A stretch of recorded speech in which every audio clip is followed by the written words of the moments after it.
মঙ্গলবারের পর বুধবারও আরও উত্তপ্ত বিধানসভা। তৃণমূল নেতা অনুব্রত মণ্ডলের কুখ্যাতার প্রেক্ষিতে এবার স্টেট রুরাল ডেভেলপমেন্টের অথরিটি থেকে পদত্যাগ ও গ্রেপ্তারের দাবিতে এবং বিজেপি বিরোধী দলনেতা শুভেন্দু অধিকারীর বিরুদ্ধে স্বাধিকার ভঙ্গের যে অভিযোগ এনেছেন তৃণমূল বিধায়করা, তার প্রতিবাদে বিধানসভায় ওয়ার্কআউট করলেন বিজেপি বিধায়করা।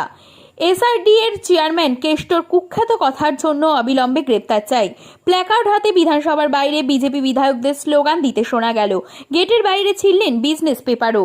যারা সাংবাদিক বন্ধুরা খবর করেন, আপনারা তো শুনেছেন যে বিধায়করা বাইরে কি বলেছে, তাই নিয়ে ভেতরে আলোচনা হবে না।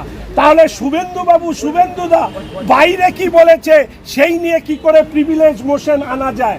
আসলে গতকাল বিধানসভার অভ্যন্তরে বিরোধী দলনেতা মুখ্যমন্ত্রীর ন্যায় আচরণ করেছেন। তিনি সংযত, সংবেদনশীল থেকে ভারতীয় সেনাবাহিনীর প্রশংসা করেছে। শুধু দুটো কথা বলেছিলেন, যে এই প্রস্তাবে টার্গেট কিলিং শব্দটা যুক্ত করা হোক। এরা লিখেছে এলোপাথারি গুলি। আরে এলোপাথারি গুলি যদি হয় তাহলে বেছে বেছে হিন্দুরাই শুধু মরল কেন? এলোপাথারি গুলিটা বসানো হয়েছে এই যে যেখানে একটি বিশেষ সম্প্রদায়কে বার্তা দেওয়ার জন্য। আর সিঁদুর, এই সিঁদুর শব্দটি ব্যবহার করা হয়নি এই কারণে, এই সিঁদুরের সাথে ভারতবর্ষের সনাতন সংস্কৃতি যুক্ত আছে, তাই সিঁদুরকে অমিট করা হয়েছে।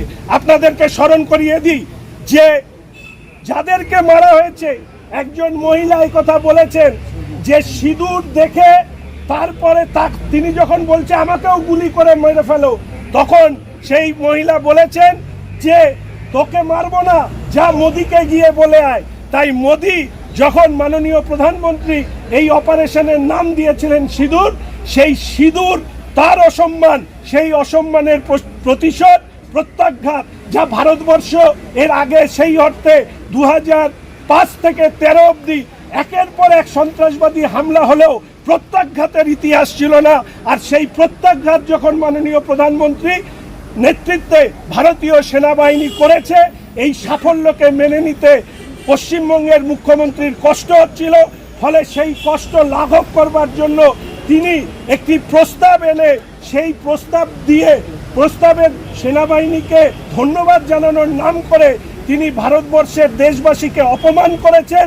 সেই সমস্ত বিধবা মহিলা যারা সিঁদুরের দাম পেয়েছে তাদের অপমান করেছেন, ভারতবর্ষের কেন্দ্রের সরকারকে অপমান করেছেন, ভারতবর্ষের প্রধানমন্ত্রীকে অপমান করেছেন। ফলে সেই জায়গায় দাঁড়িয়ে আমরা, যেখানে মাননীয় বিরোধী দলনেতা তার সংযত বক্তব্য রাখা সত্ত্বেও অসংসদীয় ভাষা প্রয়োগ করেও মাননীয় মুখ্যমন্ত্রী তার অঙ্গুলি হরণে মাননীয় স্পিকার সাহেব মাননীয় বিরোধী দলনেতাকে এইবার 9 বার হচ্ছে তার বিরুদ্ধে প্রিভিলেজ আনা হলো, 8 বার সাসপেন্ড করা হয়েছে। আমরা তার প্রতিবাদ করে কথা বলতে চেয়েছিলাম, কিন্তু হাউস বিরোধীদের হওয়া সত্ত্বেও মাননীয় স্পিকার আমাদেরকে কথা বলতে দেয়নি। আমরা তার প্রতিবাদ জানিয়েছি।